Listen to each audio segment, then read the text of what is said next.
Hello everybody. Hair is our precious gift from God, and this hair plays a very important role, and it is important as other parts of the body. Hair also indicates the youth and and the health of the person. Usually, hair passes through few phases. Usually, three phases are there. First is anagen phase. It usually passes through three phases. First is anagen phase, that is your growth phase. Second is catagen phase, that is transitional phase, and third is telogen phase, and that is resting phase. So in anagen phase, approximately 80 to 85% hairs are there on the scalp, which are at a time it will be in resting your anagen phase, that is growth phase, and this anagen phase, it lasts about 2 to 6 years. It depends upon person to person. Once the anagen phase comes to an end, the catagen phase takes place. It starts. Catagen phase usually lasts about 2 to 4 weeks. This phase is this catagen phase. Hair usually shrinks 1/6 of its normal size. That hair follicle, it shrinks 1/6 of its normal size, and slowly after the catagen phase, the telogen phase starts. This telogen phase is also known as the resting phase. Here the hair does not grow. This telogen phase is it lasts around 5 to 6 weeks. 5 to 6. After the telogen phase stops, then again anagen phase starts. So when the anagen phase starts, the hair follicle also starts budding, and this budding hair follicle, it pushes the hair out of the scalp. So the hair fall starts. There are so many factors which influences the hair. There are few factors which can cause hair fall. First is systemic factor, that is systemic illness, or there is some chronic illness. This causes stress, pregnancy, etc. This causes hair to fall. This can cause into telogen effluvium or alopecia areata or some other problems. Second is there is infection. If there is infectious origin, the hair starts falling. Like if there is tinea cavitis, there is any secondary infection, deep secondary infection of the scalp. So another one is medication. Medication can also cause hair fall. There are so many medications, like one is like chemotherapy. Chemotherapy can induce severe hair fall. Another is physical factor. Physical factor means when the hair, physical stress, pregnancy, surgery, other things can cause hair fall. Another cause of hair fall is emotional, the psychiatric problem. The person, he or she herself pulls her hair out of the scalp, and this leads to the hair fall. We can see a few exclamation marks, or some dots are there on the scalp. So if the patient is suffering from psychiatric problem, we can get the hair fall. Another is hair styling. Particularly girls, they tie their hair tight behind. So due to the traction, the hair falls out from and the frontal hairline, it regresses backwards. Now coming to the telogen effluvium, there are so many things are there in telogen effluvium.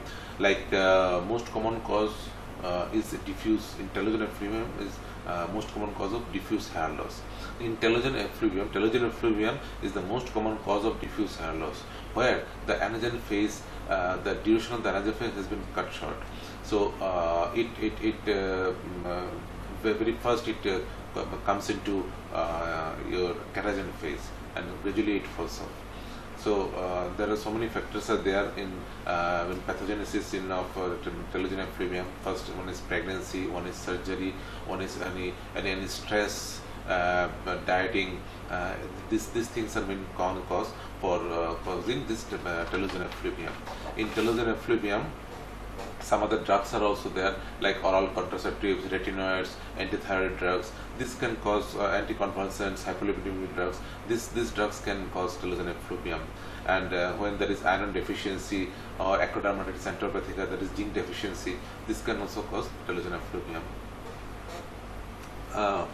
One is acute telogen effluvium, where there is acute stress, acute surgery or pregnancy. This can lead to the acute telogen effluvium. And chronic telogen effluvium, if it is if the hair sheds off gradually, like over 6 months period, the hair sheds off, then we can call it chronic telogen effluvium. In acute telogen effluvium, the patient complains of 100 to even more than 100 hair falls per day. So this excessive hair fall can lead to the thinning of the hair. And now coming to the medication treatments of this type of hair fall, hair loss. Few factors are the few medicines are there, few precautions we can take by which we can prevent the hair loss. If there is any surgery and all, we have to take oral vitamins, minerals and iron continuously for few months. Some other topical medications like minoxidil, it helps to increase the blood flow of the scalp, and that's why it stimulates the hair growth. Finasteride is a 5-alpha reductase inhibitor, which prevents the conversion of testosterone to DTH, dihydroxytestosterone. That way we can get less hair loss, or we can improve the hair fall. And some other things are there, some other like nutritional things, like as I said, vitamins, minerals, zinc, selenium, those things, iron, folic acid can improve the hair loss.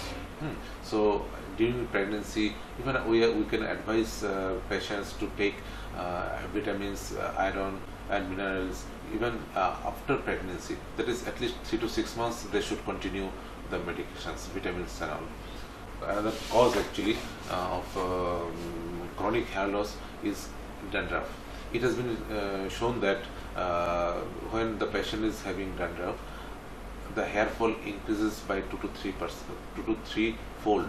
So addressing the dandruff is also important in controlling the hair loss. So we can add ketoconazole shampoos with jet PTOs at least bi-weekly, twice weekly, to control the hair fall and to control the dandruff. Another problem usually we face, patient usually face, that is premature greying. So premature greying, the cause of premature greying is basically not known properly. Premature greying we can call if the hair starts becoming grey in European population, if it is before 20 years. In the Indian, Asian population if it is before 25 years, and in African population if it is before 30 years. So this greying of hair, it has been suggested that hydrogen peroxide, which has been liberated after oxidation of in the hair root, it has got some role in premature greying of the hair. So antioxidants, which can neutralize the free radicals greying of the hair. Few women, particularly female, they see excessive hair fall or hair loss after menopause. So this period there is hormonal imbalance, and this leads to the hair fall.